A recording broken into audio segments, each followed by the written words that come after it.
Chief Executive John Lee says the city's free port status and zero tariffs is what makes Hong Kong successful. The Hong Kong Jockey Club is likely to get the license for basketball betting as the government moves forward to regulate the venture to curb illegal gambling.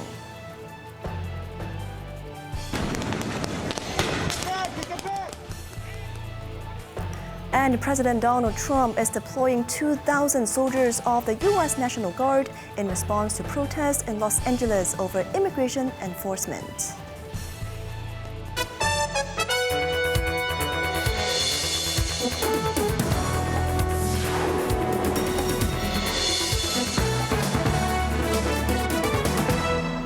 Good evening, you're watching Cable News. I'm Cheryl Yun.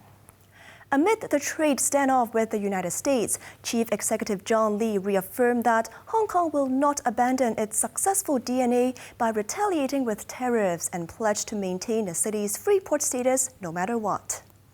Lee dismissed suggestions that his stance is passive, noting that the SAR government has already developed contingency plans to prepare for the worst. Lee made the remarks during a newspaper interview amid the ongoing U.S.-China tensions, which have brought turbulence and uncertainty to Hong Kong's economy. He emphasized that the city's openness and zero-tariff policy have made it a global trade hub, pledging that the government will continue to do the right thing and avoid countermeasures even if tensions escalate. While Lee confirmed that his administration has prepared for worst-case scenarios, he did not disclose details of those plans. Instead, he highlighted efforts to help businesses expand into new markets, such as Southeast Asia and the Middle East, to reduce reliance on the U.S. The city's leader also outlined his priorities for the remaining 2 years of his term, focusing on boosting the economy and improving people's livelihoods. Following a one-month public consultation which overwhelmingly voted in favor to legalize betting on basketball, Secretary for Home and Youth Affairs Alice Mak said the government is likely to issue a betting license to the Hong Kong Jockey Club. Evelyn Bai reports. Speaking on a radio program, Mak said the government aims to provide a limited and legal avenue to regulate betting on basketball, as the administration does not encourage gambling. If we issue several licenses to different companies, it will increase competition and encourage the trend of gambling, Mak explained. Authorities have proposed a 50% duty on the operator's net betting profits from basketball gambling. Mirroring the regulatory regime of football betting, the licensed operator shall not accept bets from people under 18, with cash-only betting, and betting on local teams and events will be prohibited. Mak added that the government wanted to divert money away from illegal betting. We can see it as a last resort. When the illegal gambling problem is so serious that we need to channel the illegal gambling to a regulated gambling regime. She stressed that authorities will also request the Jockey Club to set up a new counseling center for youth and reinvest the earning into the community through the Pingwo Fund, which supports gambling prevention. Addressing the ongoing water safety issue at Queen's Hill Estate, Mak noted that over 50 people, including district councillors and care team members, visited more than 800 households, acknowledging their needs and inspecting the water quality. This woman said, despite following guidelines to run the taps for 15 minutes, before using the water, the black sediments were still there. This man expressed concerns about the potential health risks of drinking water with bitumen, questioning if officials might evade responsibility for any health issues arising from it. Evelyn Bai, Cable News. Hong Kong pianist Aristo Sham has won the Van Cliburn International Piano Competition, which is held in the United States every 4 years. Standing out among the world's top pianists in the southern U.S. city of Fort Worth, Sham secured the championship by performing Mendelssohn's Piano Concerto No. 1 in G minor.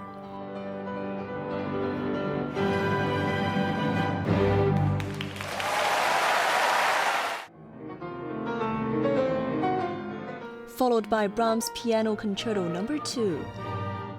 The 29-year-old Hong Konger started playing the piano at the age of 3.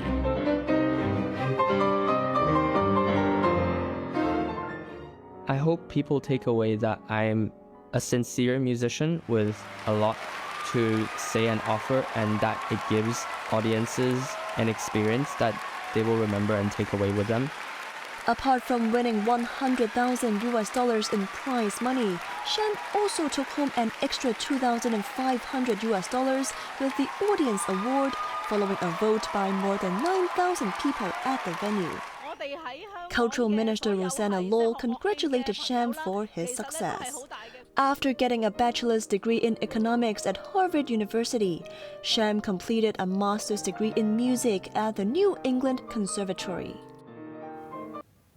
Financial Secretary Paul Chan expressed confidence that tourist arrivals will continue to grow after the mega events economy generated nearly $3.3 billion in the first half of the year.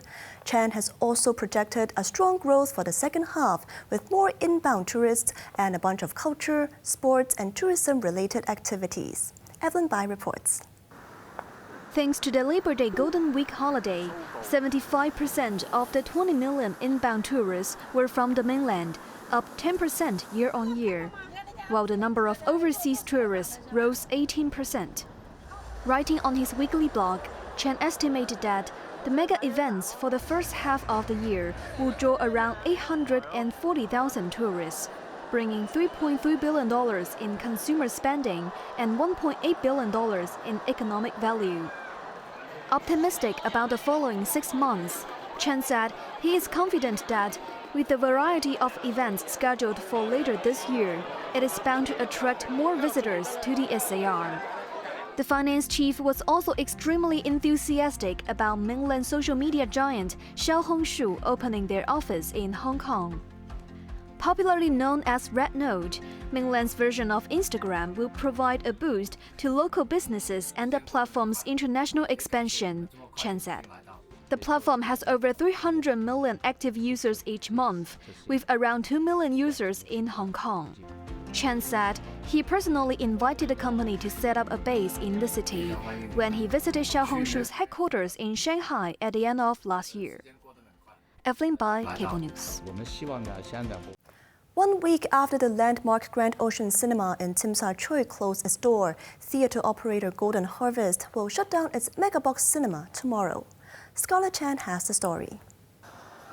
Located in the Megabox shopping center in Kowloon Bay, the 7 cinema complex, which also includes an IMAX theater, will be shutting down after its lease ends tomorrow. Moviegoers took photos to capture the last memories of the cinema. To thank patrons for their support, Megabox Cinema has organized screenings of blind box movies at a discounted price, with the last screening at its IMAX theater costing just $40. Those who have tickets for the last day will take home an exclusive Golden Harvest Megabox commemorative card. The snack bar at the theater is also dishing out special combos for $40. Megabox is the 5th cinema to close so far this year. In April this year, Golden Harvest wound up its Whampoa Cinema in Hong Kong. Megabox revealed that a new cinema, operated by the Cine Art chain, will open in the mall next month. The new theater will feature an upgraded design and will offer moviegoers a more fun experience. Scarlett Chan, Cable News. Violent protests have continued in parts of Los Angeles for a second consecutive day after federal agents conducted a series of raids to arrest illegal migrants. President Donald Trump has ordered to deploy 2,000 National Guard troops to restore order in the western U.S. city. Quinton Yang reports. The unrest erupted after immigration and customs enforcement agents conducted sweeping operations across Los Angeles County in Southern California, arresting 118 people this week, including 44 on Friday alone. protest flared yesterday in the city of Paramount, which has a huge Hispanic population and is located in the greater Los Angeles area. We see you for what you are, a terrorist organization. ICE out of Paramount. You are not welcome here. Several protesters were wounded as agents fired tear gas and flashbang grenades to disperse demonstrators. Trump's deployment, executed without California Governor Gavin Newsom's consent, mandates troops for 60 days to protect federal personnel and property. Defense Secretary Pete Hegseth warned that Marines at Camp Pendleton in Southern California are on high alert for possible mobilization if the violence persists. Trump justified the move on social media, accusing Democrats of incompetence and declaring protests that impede federal law enforcement a rebellion. He also banned masks at demonstrations. Newsom, in return, condemned the deployment as purposefully inflammatory and would only escalate tensions. This escalation follows Trump's pledge to deport record numbers of undocumented migrants who have entered the United States illegally. Trump wants to lock down the U.S.-Mexico border and has directed ICE agents make at least 3,000 arrests every day. Quentin Yang, Cable News. A conservative presidential candidate in Colombia was severely wounded after being shot 3 times during a campaign rally in the capital, Bogotá. Miguel Uribe Turbay was airlifted to a nearby hospital, and police arrested a 15-year-old suspect at the scene. Quentin Yang tells us more. Right-wing Senator Uribe remains in critical condition after reportedly being shot 3 times at close range during a campaign rally in Bogotá.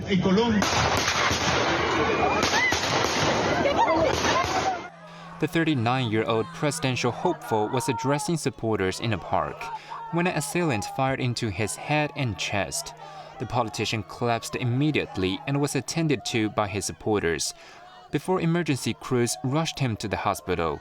His wife confirmed he's fighting for his life and called on the nation to pray for his survival. Police arrested a 15-year-old boy found carrying a handgun near the scene. Authorities have offered a 3 billion peso reward for information leading to the mastermind. President Gustavo Petro canceled a scheduled trip to France, declaring solidarity with Uribe while ordering a full investigation. The shooting underscores Colombia's persistent struggle with political violence ahead of elections. Uribe, a conservative senator from the Democratic Center Party, has been a vocal critic of Pedro's leftist government and drug cartel negotiations. Uribe announced his candidacy for next year's presidential election in October. He's considered a strong contender to replace Pedro. Quentin Yang, Cable News. On to the weather now. Mainly fine and hot tomorrow with a maximum temperature of around 33 degrees. The heat will persist for the following couple of days. An area of low pressure will bring in some unsettled weather midweek. That's our news tonight. I'm Cheryl Yun. Thanks for watching and good night.